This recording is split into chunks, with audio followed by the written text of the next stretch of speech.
पास Bible है तो मुझे एलन जी वाइट के लेखन की क्या आवश्यकता है? मिसेस रेप्टा हेनरी भी इस प्रश्न से जूझ रही थीं। सन 1986 में मिसेस रेप्टा हेनरी महिलाओं को ईसाई संयम संघ के लिए एक प्रसिद्ध राष्ट्रीय इंजिलवादी थीं। उन्होंने कुछ समय बैटल क्रीक सैनिटोरियम में एक मरीज के रूप में बिताया। वहाँ बैटल क्रीक में उन्होंने भविष्यवाणी के उपहार एलन जी वाइट के लेख के बारे में सीखा। एडवेंटिज्म में परिवर्तन होने के बाद भी वह इस बारे में निश्चित नहीं थी कि इन लेखकों की क्या आवश्यकता होगी। फिर उन्होंने एलन जी वाइट के लेखन को अपने लिए पढ़ना शुरू कर दिया। उन्होंने अपनी खोज में इस बारे में लिखा है कि एलन जी वाइट के लेखन सत्य को अनगिनत गहनों के साथ स्वर्ग नहीं है, लेकिन वे आँख के नेतृत्व करते हैं और उसमें घुसने में शक्ति देते हैं। मिसेस हेनरी के रहस्यमय जीवित शब्दों की महिमा कुछ इस बात पर थी कि एलन जी वाइट के लेखन हमें कई महत्वपूर्ण चीज़ों की स्पष्ट दृष्टि देने के लिए एक दूरबीन की तरह काम करते हैं। बाइबल के बड़े विषय जो मन को खींचते हैं, जैसे कि परमेश्वर मनुष्य यीशु मसीह का अद्भुत रहस्य या हमारे लिए परमेश्वर का बिना शर्त प्रेम की गहराई और चौड़ाई, वह उस प्रेम की विशालता में कुछ समझाने में हमारी मदद करने के लिए व्यापक इमेजरी का उपयोग करती हैं। पिछले 10 दिनों की घटनाओं में केवल एक यही उदाहरण मिला है। सभी प्रतीत प्रेम जो मानव हृदय की धारा के माध्यम से पीढ़ी दर पीढ़ी उतरता है, कोमलता के सभी स्रोते जो मनुष्यों की आत्मा में खुल गए हैं, वे ईश्वर के अनंत असीम प्रेम की तुलना में असीम सागर के लिए एक छोटी सी लहर के रूप में है। एलन जी वाइट के लेखन हमारी बड़ी तस्वीर की ओर इशारा करते हैं।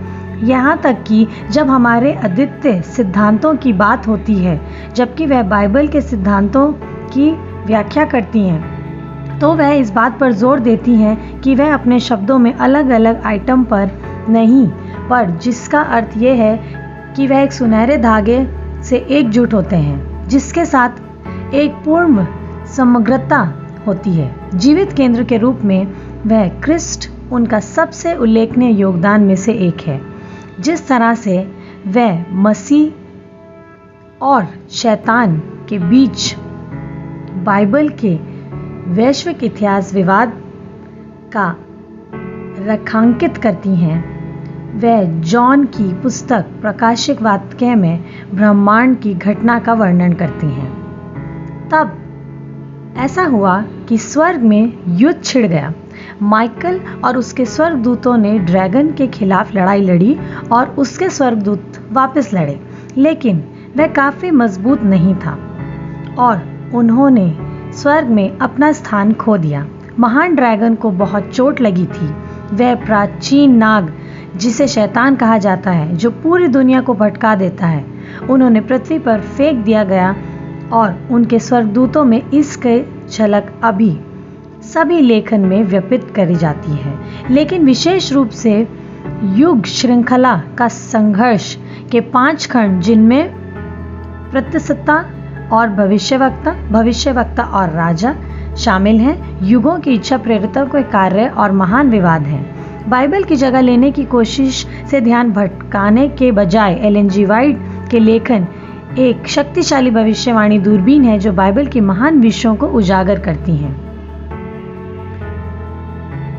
पॉल ने अपने मंत्रालय में युवक तिमोथी को चेतावनी दी थी कि वह अंतिम वंशावली या विवादास्पद अटकलों की चर्चा में ना आए, जबकि पवित्र शास्त्र में बड़े विषयों पर ध्यान दें और उन छोटी बातों पर प्रमुख ध्यान ना दें और शास्त्रों के अजीब साजिशों सिद्धांतों में शामिल होने में मदद करने की आवश्यकता दिखाई गई है।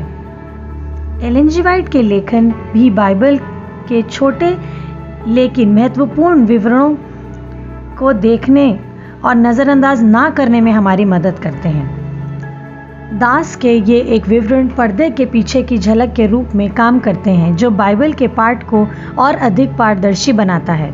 यह उदाहरण के लिए यीशु फरीसियों के साथ अंतिम बातचीत करते हैं और शोक कर रहे हैं, तुम कानून के शिक्षकों और फरीसियों, तुम कपटी हो।